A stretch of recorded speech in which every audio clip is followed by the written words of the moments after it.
Hey everyone, let's get right back into finishing our high poly model. If we look closely at our reference pictures, it looks like there's little bumps all over these buttons, which we can add with a noise texture. If you have Node Wrangler enabled in Edit Preferences add-ons, hit Ctrl-T to add a texture coordinate and mapping node. Both generated or object should work well for the texture's coordinates. I went with object. And then use a mix node before the normal map to mix these two textures together. Technically, this noise texture should have been run through a bump node before the mix shader. It weirdly kinda works with that one, but it'll look better if you just drop a bump node right here. Make sure the noise texture is connected to the height input of the bump node. Also, this texture node should be set to non-color. Alright, let's add the Bumpy Variation to the other materials. Adding a noise texture and bump node should do the trick. Drop the strength and adjust the scale. These two nodes aren't necessary, but I like using object coordinates. If you change the texture coordinates, you'll have to adjust your settings to get it looking good again. I'm pretty happy with that. Alright, let's make the arms. In object mode, add a circle, rotate, position, and scale it to line up with where the arm is.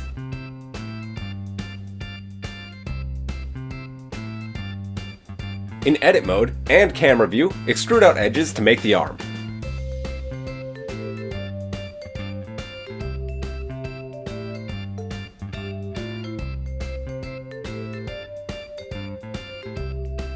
Fill in the end by extruding and scaling by 0.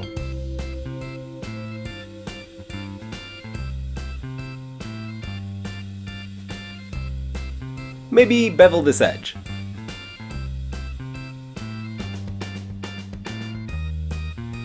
Select all and merge by distance to merge all the vertices on the end together. Now that the arm is shaped, add a mirror modifier and use the body as the mirror object.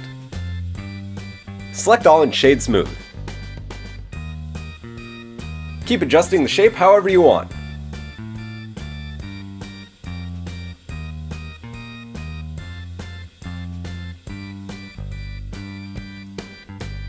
If you want, you can add a subdivision modifier to smooth everything out. We can't really do too much with the button covered areas, but everything else can be easily resized. So I just want to real quick get the base to match the reference a little better.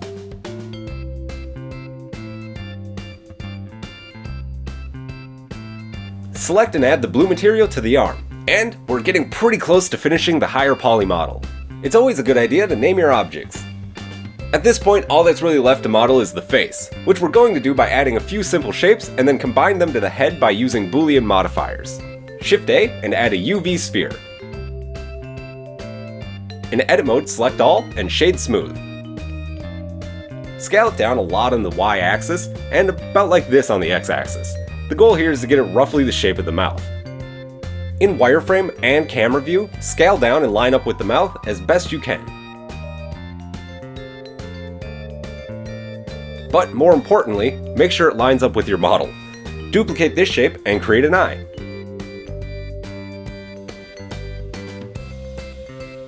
Leave camera view and get these shapes positioned on the face.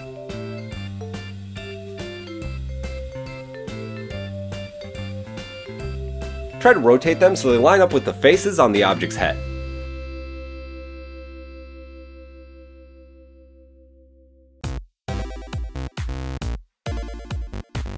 And that looks pretty good, but I want the eye to be its own object. So with only the eye selected, hit P and separate by selection. Now select the eye object and give it a mirror modifier.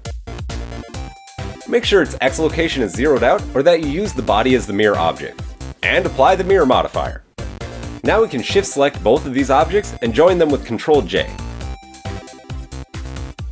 Add another UV sphere to become the nose. I'm going to turn these settings way down because I'm just going to use this nose as is on the finished model.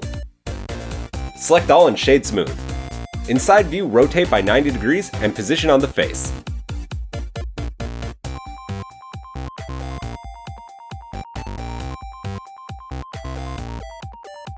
Now we need to make some eyelids. So select the eyes and duplicate with Shift D, then hit P and choose selection. Select the new eyelid object and tab in.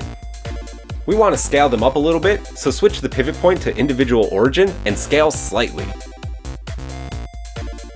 Alt-select these edge loops and delete them. Then select and delete the lower half of the eyes. Now fill in these openings on the eyelids. And maybe even bevel these edges, why not?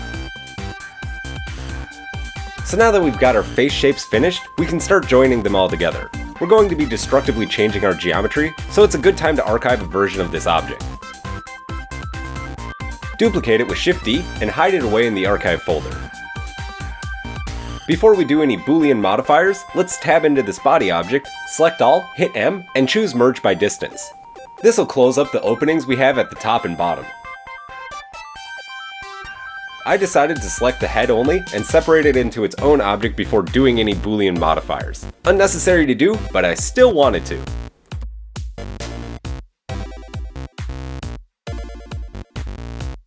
So now get rid of the edge split modifier and apply the subdivision modifier and add a Boolean modifier. Select the object that has the eyes and mouth, which I should have named, but it's called sphere. Leave the Boolean set to difference. Disable the visibility of sphere, and it looks pretty good. Apply the modifier on the head object. Assign the face color to the entire face. And we have some janky topology after the Boolean, so our smooth shading looks weird, which we can fix with an edge split modifier. Select these surrounding faces, switch to edge select, and deselect the extra edges. Hit Ctrl E and mark sharp. Add an edge split modifier to the head again. And now do the same with the eyes. It might be beneficial to disable the eyelids.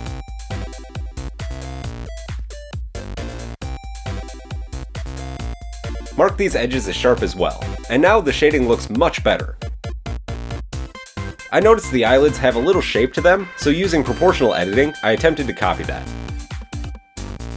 These bottom faces aren't set up very well for this curve shape, so select all and merge by distance, select the middle vertices here, and delete them. Fill in these openings with better faces for this shape. Do the same on both sides. And that looks better. So let's select the head object again and Boolean in the eyelids.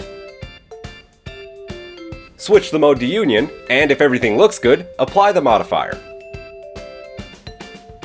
Disable the original eyelid objects. And again, change the material to the face color. Now let's figure out how to select these eyes. In wireframe view, circle select all of the eyes, and deselect the surrounding faces. Also deselect anything on the backside that got selected. Create a new black material, and assign. Select the mouth and assign the black as well.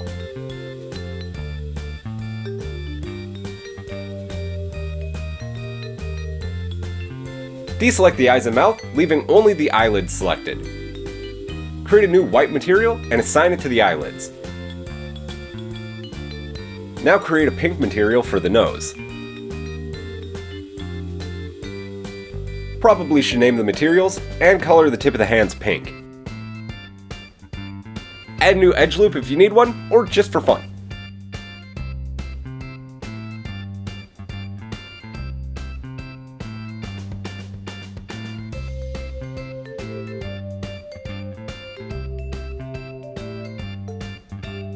Apply the modifiers on the body object. Also apply the modifiers on the head object. Shift select the body and head object, and join with Ctrl J. Select all and merge by distance. Add back the edge split modifier, disable edge angle, and that's our high poly model complete. Join us next time when we build a low poly model, and then go over baking the high poly model's normals and colors to it.